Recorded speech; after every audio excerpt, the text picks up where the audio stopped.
Hemos estado compartiendo algunas reflexiones en torno a los milagros de Jesús, una serie de textos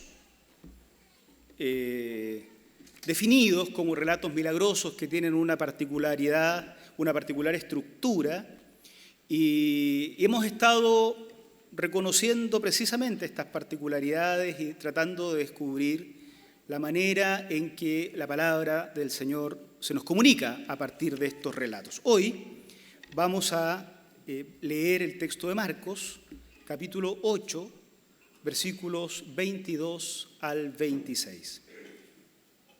Marcos, capítulo 8, versículos 22 al 26. Ustedes pueden seguirlo en la proyección o en sus Biblias o en sus teléfonos. Y si se lo saben de memoria, mejor todavía. Eso es más difícil. 8, 22 al 26. Cuando llegaron a Betsaida, algunas personas le llevaron un ciego a Jesús y le rogaron que lo tocara. Él tomó de la mano al ciego y lo sacó fuera del pueblo. Después de escupirle en los ojos y de poner las manos sobre él, le preguntó: ¿puedes ver ahora? El hombre alzó los ojos y dijo: veo gente, parecen árboles que caminan. Entonces le puso de nuevo las manos sobre los ojos y el ciego fue curado. Recobró la vista y comenzó a ver todo con claridad. Jesús lo mandó a su casa con esta advertencia: no vayas a entrar al pueblo. Debemos recordar qué son los evangelios, qué son estos relatos que hoy aparecen en nuestras Biblias y que uno los lee uno al lado de otro y sin embargo tienen ciertas particularidades. Recuerden, para quienes no han estado siguiéndonos habitualmente, que los evangelios son narraciones biográficas de Jesús. Varias décadas posteriores a los acontecimientos narrados. El Evangelio de Marcos es cercano a la década del 70 del siglo I. Si Jesús murió y resucitó cerca del 28, 27, esto es el Evangelio cercano a la década del 70 del siglo I. Si son narración biográfica, lo que uno debiera buscar siempre cuando lee un evangelio es la identidad de Jesús. Escondida entre las narraciones, escondida entre las cosas luminosas de los textos, está Jesús, la identidad de Jesús, aspectos de su carácter importantes. No hay que confundirse, no hay que perderse en lo luminoso del relato ni en lo milagroso del relato y dejar de ver al Señor, que es la razón por la cual estos textos se narran. Y si son memoria, entonces se tratan de aquellos aspectos del pasado, 40 años atrás, que la comunidad en la que se escribe el Evangelio rememora. No es una crónica de acontecimientos que se van viendo y se van escribiendo, sino que es la memoria de acontecimientos separados por décadas, que una comunidad en particular, en este caso así llamamos a la comunidad marquiana, rememora respecto de Jesús. La memoria es selectiva y por eso los evangelistas, Mateo, Marcos, Lucas, Juan, no cuentan la misma historia. Hay acontecimientos que unos omiten y otros no. Hay acontecimientos que algunos narran con énfasis diferentes o que ubican en lugares geográficos distintos, y todo esto tiene que ver con que décadas más tarde, respecto de los acontecimientos, las comunidades van haciendo memoria de Jesús.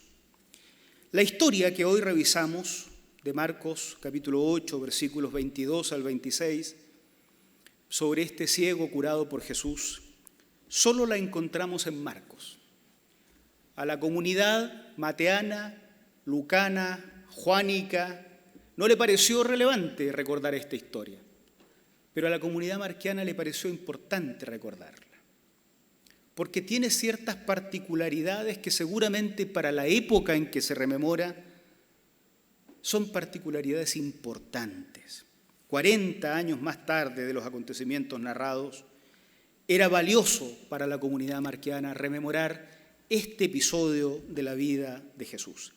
Entonces, en este doble escenario, el acontecimiento mismo en la vida de Jesús y el momento en que la comunidad rememora 40 años más tarde, en este doble escenario nos tenemos que posicionar cuando leemos los relatos de los evangelios. Esta comunidad recuerda que Jesús hizo el bien a un ciego en la localidad de Betsaida. Quiere recordarlo. Podría haber recordado otra cosa. Quiere recordar esto. Quiere plasmarlo por escrito para que la posteridad no se olvide del ciego curado en Betsaida. Porque seguramente en ese relato y no en otros encuentra aspectos que para ellos es importante. Las iglesias de la década del 70, cuando se escribe el relato, están recibiendo también el bien que hace Jesús. Jesús murió, resucitó, pero su presencia, su vida, sigue haciendo el bien a las personas. Y en la década del 70, cuando se escribe el Evangelio de Marcos, por supuesto hay creyentes, hay cristianos que están recibiendo el bien de parte del Señor. Es una iglesia viviendo un tiempo difícil. Acaban de terminar una guerra. En Jerusalén, los judíos, el templo de Jerusalén ha sido destruido en la década del 70. Los judíos están siendo hostilizados. Todavía pueden vivir ahí, pero muchos tienen que escapar. Los primeros cristianos son todos de matriz judía. Por lo tanto, muchos cristianos, siendo cristianos, son también considerados judíos y tienen que escapar. Y van por todos lados experimentando el bien que hace Jesús. Y entonces les parece importante en ese escenario recordar el bien que hizo Jesús a este ciego. Hay que recordar cómo hizo el bien Jesús para saber cómo hace el bien en el presente de la década del 70. Y yo digo, cómo hace el bien en el presente de esta iglesia. Hay que recordar cómo hace el bien Jesús para saber cómo son los que reciben el bien de Jesús en la década del 70 también y en el 2022 igual. Hay que recordar cómo hace el bien Jesús para que la propia comunidad se mida con una vara justa.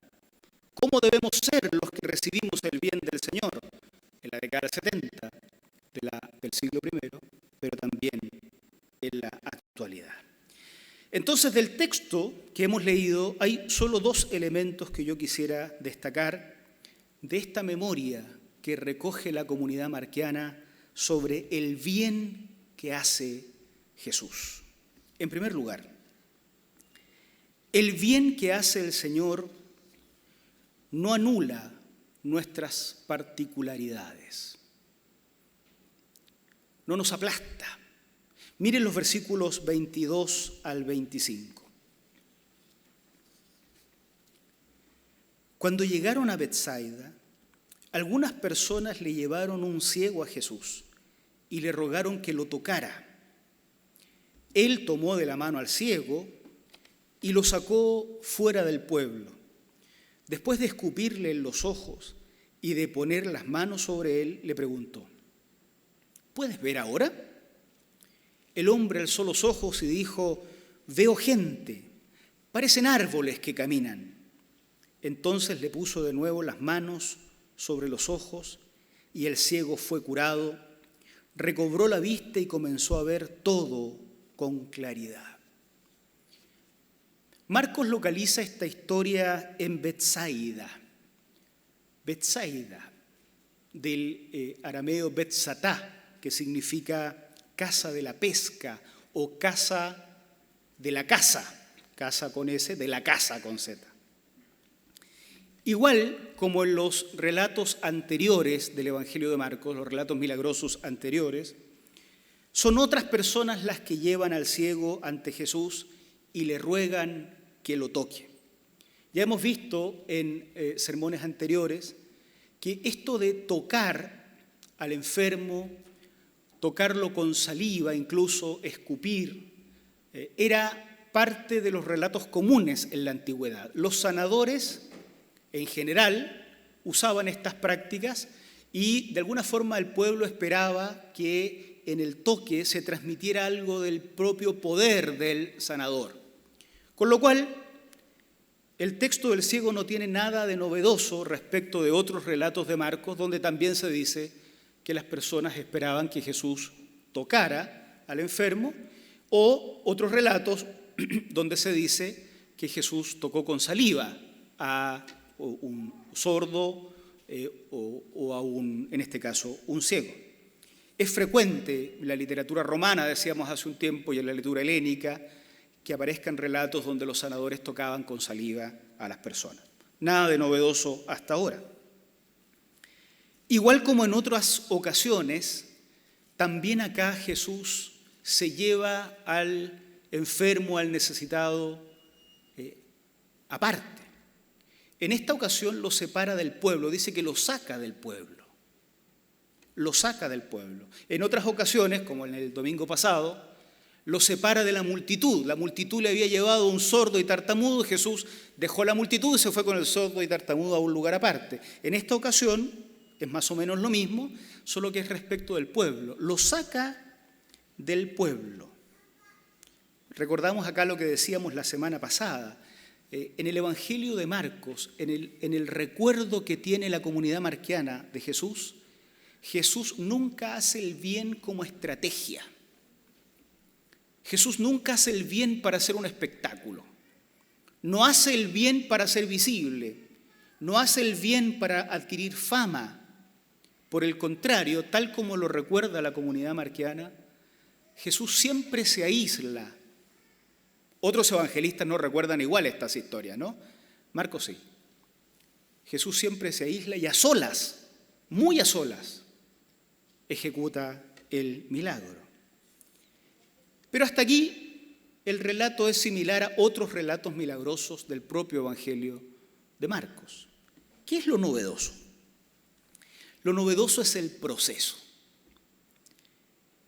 Es una especie de sanidad en dos tiempos, no sé si se dan cuenta, como en dos tiempos. Para todos los que hemos leído esta historia toda la vida parece algo extraño.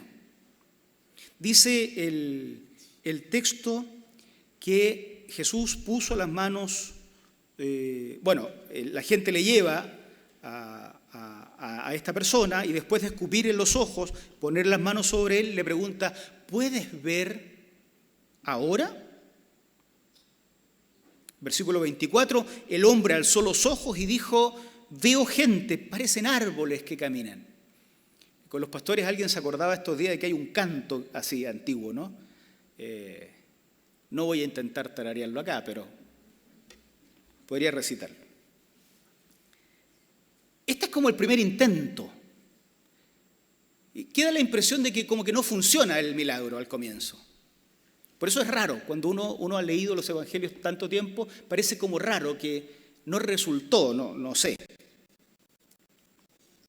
Y luego, de nuevo le puso las manos, verso 25, y el ciego entonces fue curado, recobró la vista y comenzó a ver todo con claridad. Esto es novedoso.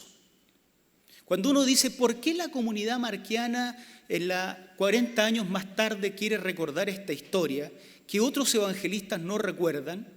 Y más encima es una historia rara que alguien podría interpretar equivocadamente. Hay algo que es particular y es esto. Bueno, entre otras cosas que vamos a ir descubriendo. Esta especie de sanidad en dos tiempos. No hay ninguna razón para pensar que lo que faltó aquí fue fe. Porque uno podría decir, seguramente al ciego le faltó la fe al comienzo y por eso... Pero nada en el relato indica que esta haya sido la circunstancia.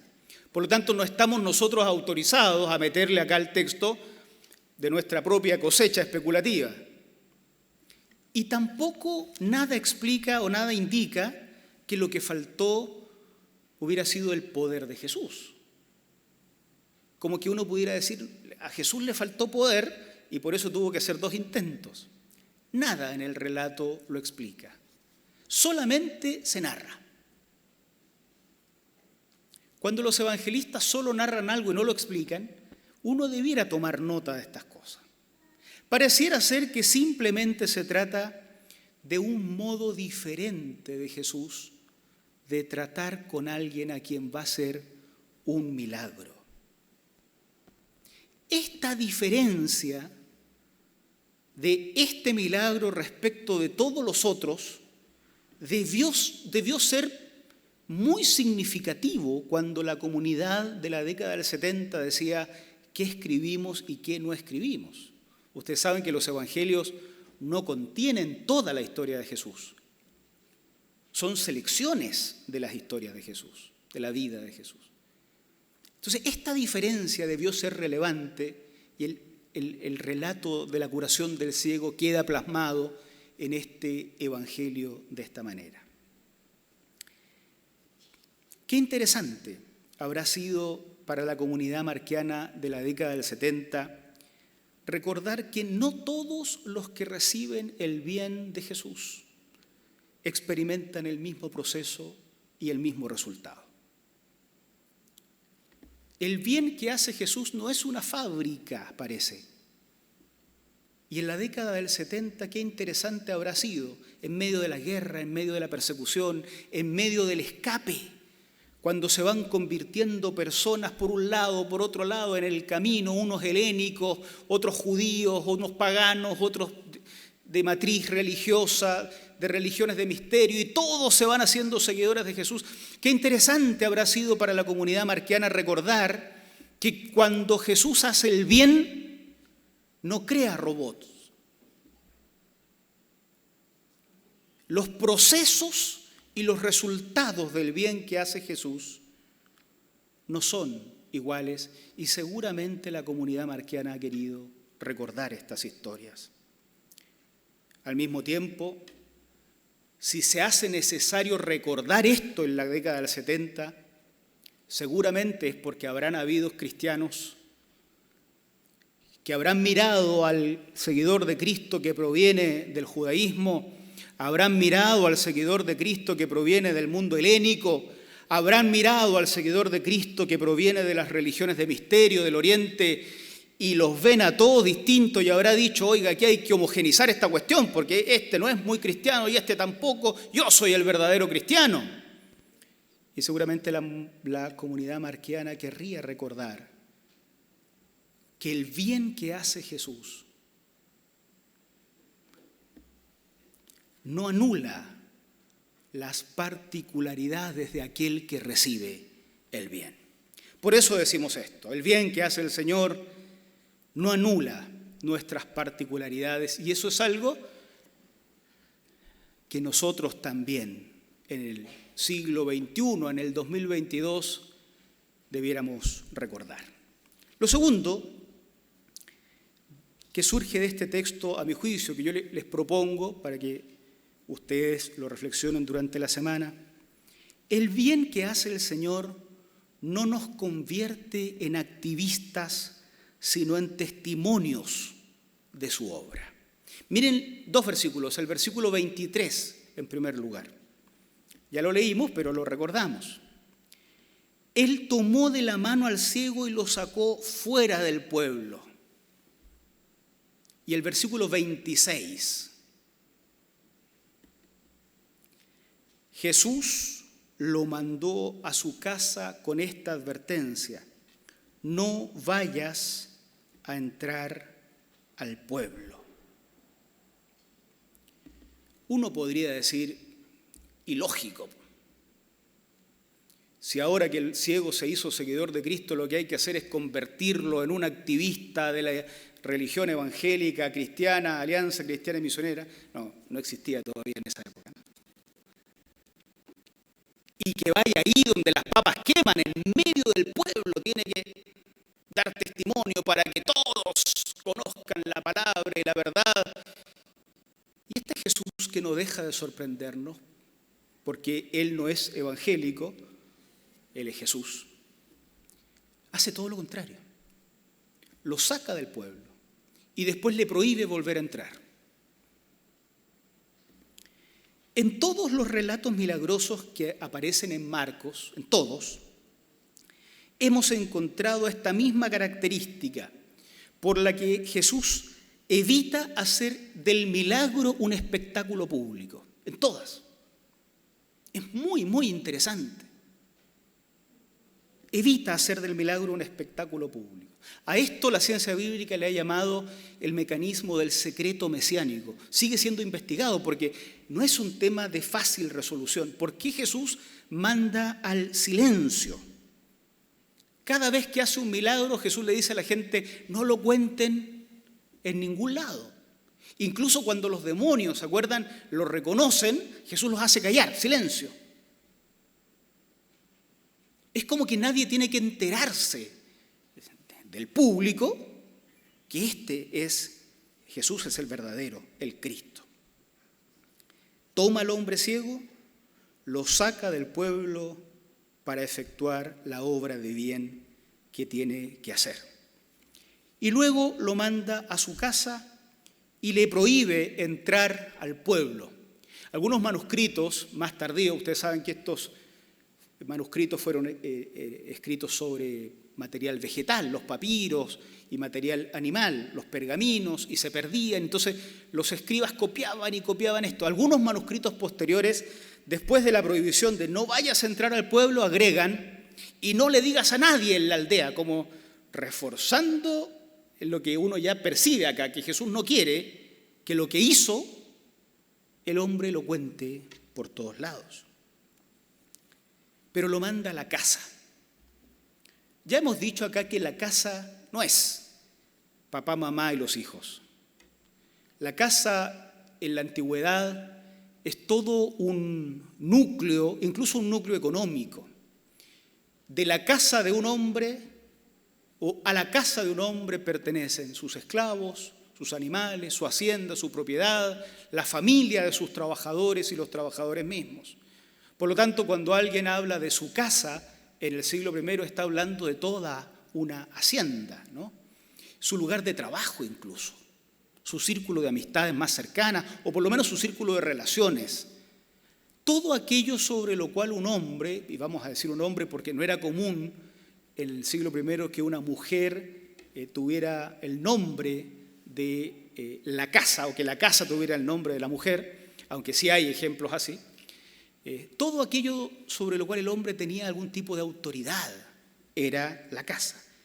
A este ciego Jesús lo manda a la casa y le prohíbe entrar al pueblo.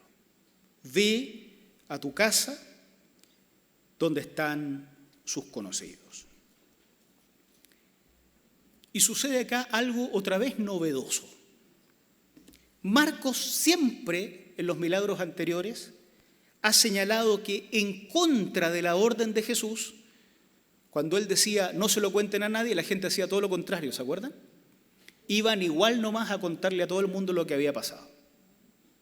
Eran como nosotros, somos porfiados. Cuando Jesús nos dice una cosa, hacemos lo contrario. Amén. Exactamente. Pero acá eso no acontece. Otra vez el relato es distinto a todos los otros que hemos leído hasta ahora. Porque Jesús le dice, no entres al pueblo, ve a tu casa, y parece ser que el hombre le hace caso. Nada se relata en el texto con posterioridad que indique, como en los otros milagros, que finalmente todo el mundo se enteró y la gente seguía a Jesús y la fama se multiplicaba y no podía entrar a causa del prestigio que había adquirido. Acá eso está ausente. Así es que es un texto pequeño, si ustedes se dan cuenta, pero lleno de novedades. Para la comunidad de la década del 70, seguro que fue importante preservar este relato, que no aparece, decíamos, en los otros evangelios y que es tan distinto al resto de los relatos milagrosos. Pensando en la iglesia de la década del 70, entre persecuciones y hostilidades. Qué iluminador habrá sido recordar esta historia. Esa iglesia que va adquiriendo conversos mientras va escapando, mientras va siendo una especie de iglesia nómada.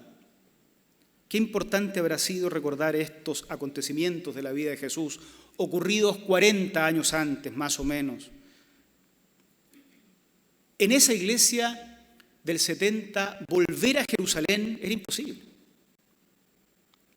En esa iglesia, volver a las grandes ciudades donde domina la sinagoga judía o donde el poder romano va avanzando, habrá sido extremadamente peligroso. Imaginen ustedes qué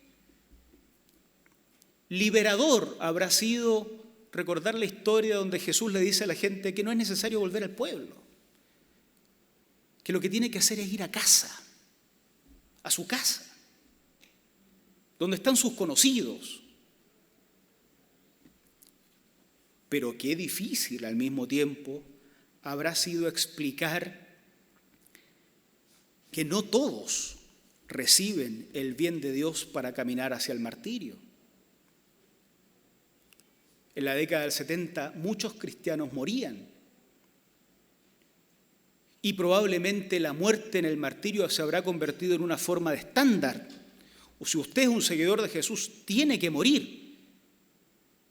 Qué liberador habrá sido contar la historia de Jesús. No tienes que ir al pueblo. Pero qué difícil habrá sido explicar al resto de la iglesia, mientras que algunos sí efectivamente tendrán que ir al martirio, el bien que hace Jesús no obliga a todos a volver al pueblo y morir por la causa. Por eso decimos que el bien que hace el Señor no nos convierte en activistas de un proyecto ideológico cristiano o de un proyecto ideológico evangélico. Nos convierte en cambio en testimonios. Porque imagínense al hombre ciego volver a los suyos, viendo. No necesita abrir la boca para decir Jesucristo es el verdadero Dios y verdadero hombre y dar una clase de cristología.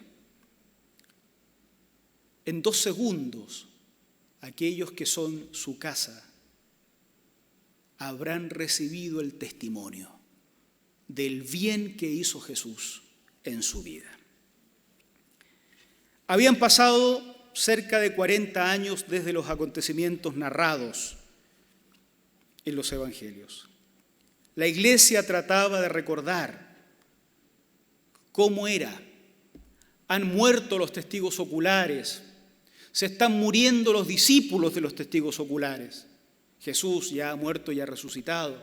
La iglesia está dispersa por todo el imperio. Las comunidades van creciendo, se juntan en las casas, no hay templos, se juntan en los talleres, se juntan mientras pescan, se juntan en un cementerio. La iglesia va haciendo discípulos, está tratando de pensar cómo se es un seguidor de Jesucristo. Este dice que Jesús le hizo el bien, ¿qué debo pedirle? ¿Qué debo esperar de él? La iglesia está avanzando y a 40 años de distancia de los acontecimientos de la vida de Jesús, la iglesia necesita rememorar cómo hacía Jesús el bien para entender cómo debieran comportarse quienes recibían el bien de parte de Jesús. Ahora han pasado casi 2000 años y todavía debemos recordar cómo era que Jesús hacía el bien. Porque también nosotros que hemos recibido el bien, habremos de comportarnos de alguna forma. Porque también nosotros que hemos recibido el bien, miramos al de al lado preguntando cómo debiera ser él o ella, que también ha recibido el bien de parte de Jesús. Igual que la iglesia de la década del 70, nosotros debemos recordar lo que se narraba de los acontecimientos de la vida de Jesús para corregir el rumbo, porque también nosotros, como la iglesia en la década del 70, podríamos haber perdido el camino. Lo primero que decíamos, El bien que nos hace Jesús no nos aplasta, hermanos. No nos aplasta. No nos anula y no nos homogeniza. No hablamos todos igual. No cantamos todos igual. Unos llevan el ritmo de las canciones, otros, aunque quisiéramos, no podemos. No nos sale. No vivimos nuestro seguimiento de Cristo habiendo recibido el bien del Señor de forma homogénea. No somos iguales.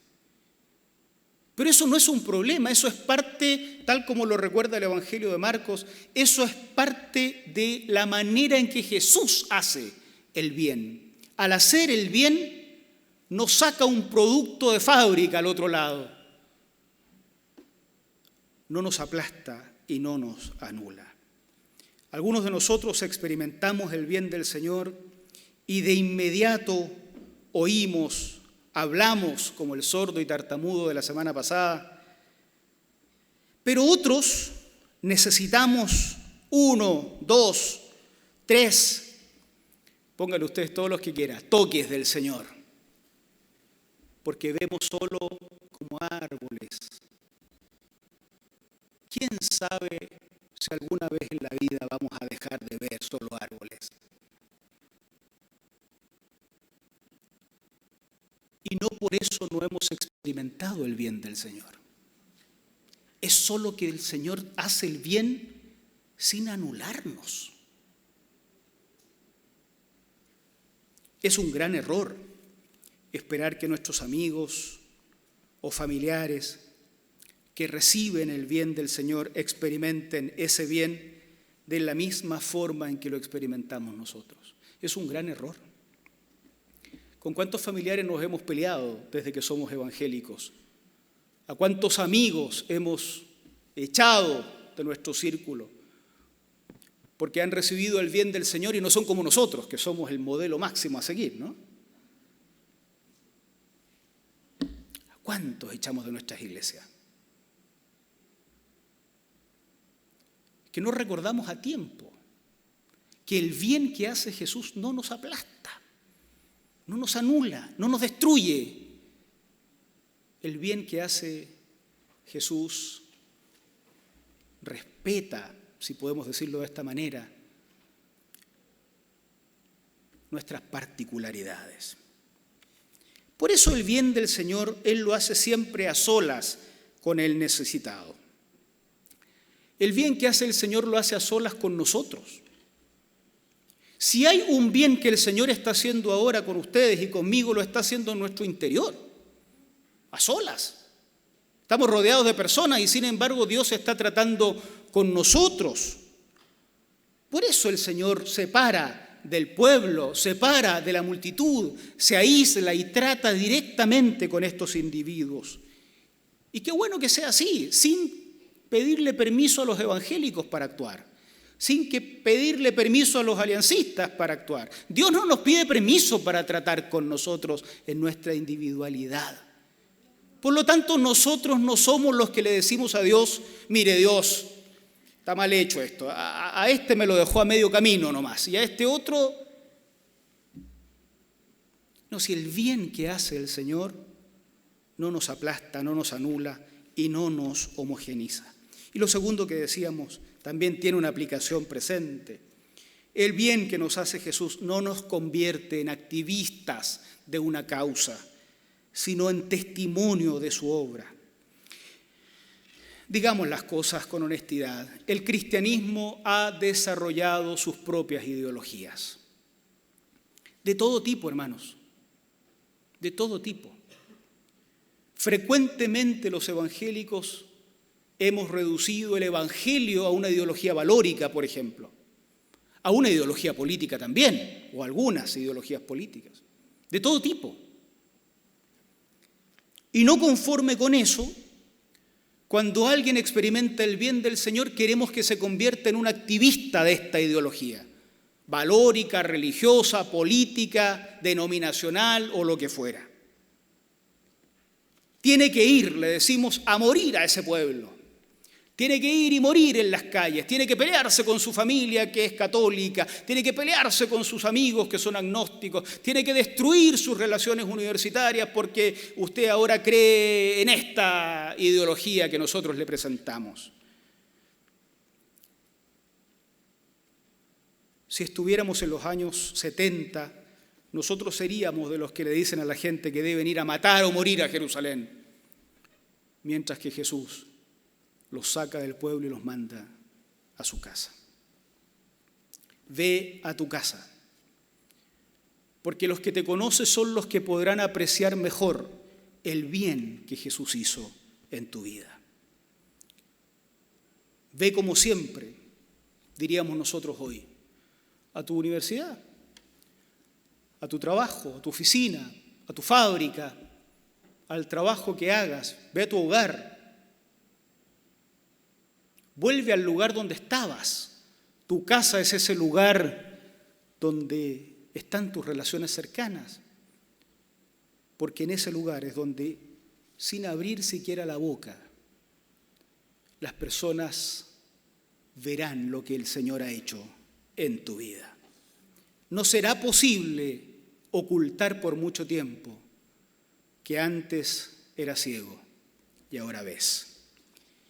Los que hemos experimentado el bien del Señor, hermanos, hermanas, no somos activistas de la ideología evangélica, no debemos serlo, no nos confundamos, no nos confundamos.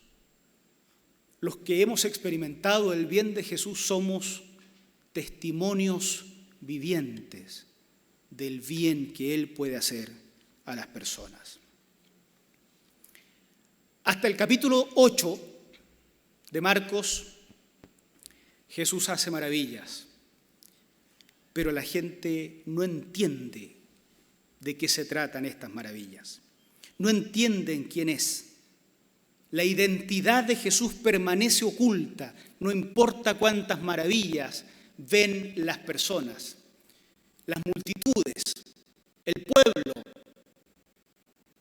Probablemente solo entienden quién es Jesús aquellos que a solas con Él, lejos de la presión de las multitudes, experimentan su propio bien. Miren lo que dice el capítulo 8, los versículos 27 en adelante. Y con esto vamos a terminar.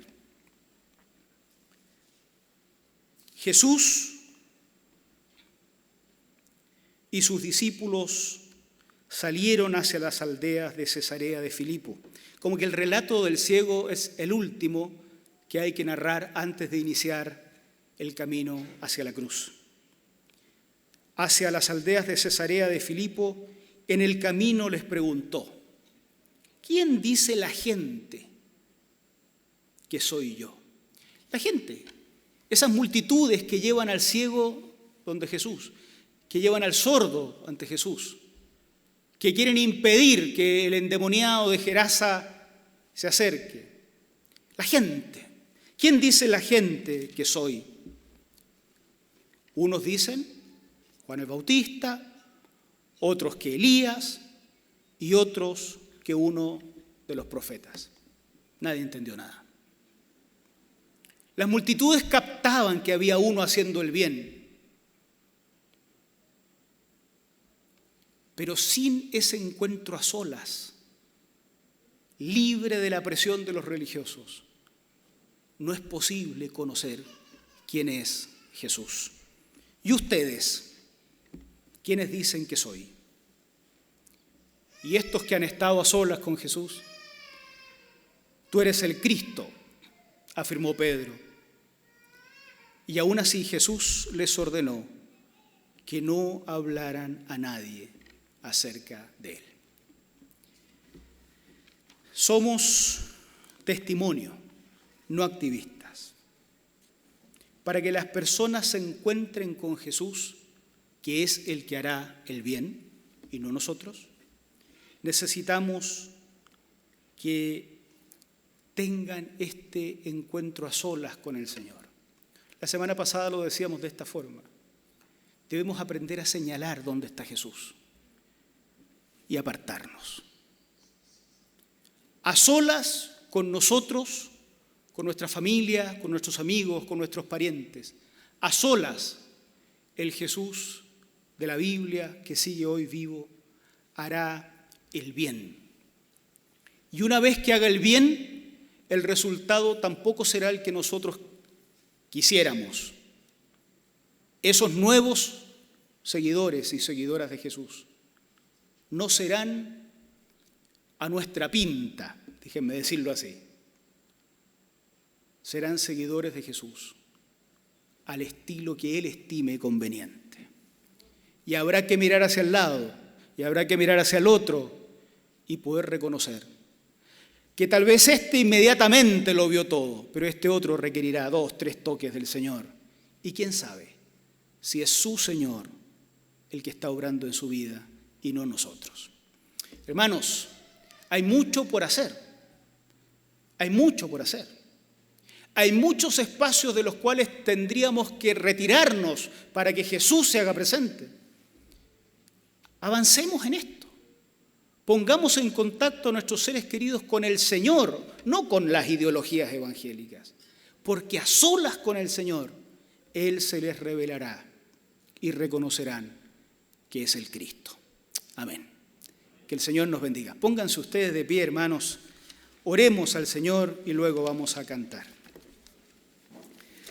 Señor, qué importante poder abrir tu palabra en estos tiempos.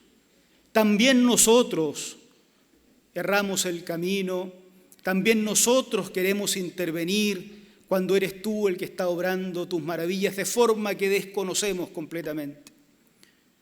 Hoy, los que estamos acá también somos como el ciego, que lejos de la multitud queremos abrir el corazón, porque te necesitamos, porque conoces mejor que cualquiera nuestra propia necesidad, nuestra aflicción, nuestras limitaciones, nuestras carencias.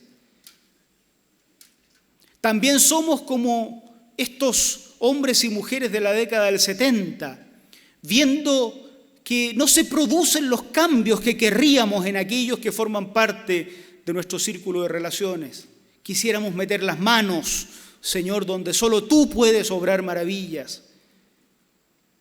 Rompemos a veces nuestras relaciones con nuestros seres queridos, con nuestros compañeros, compañeras.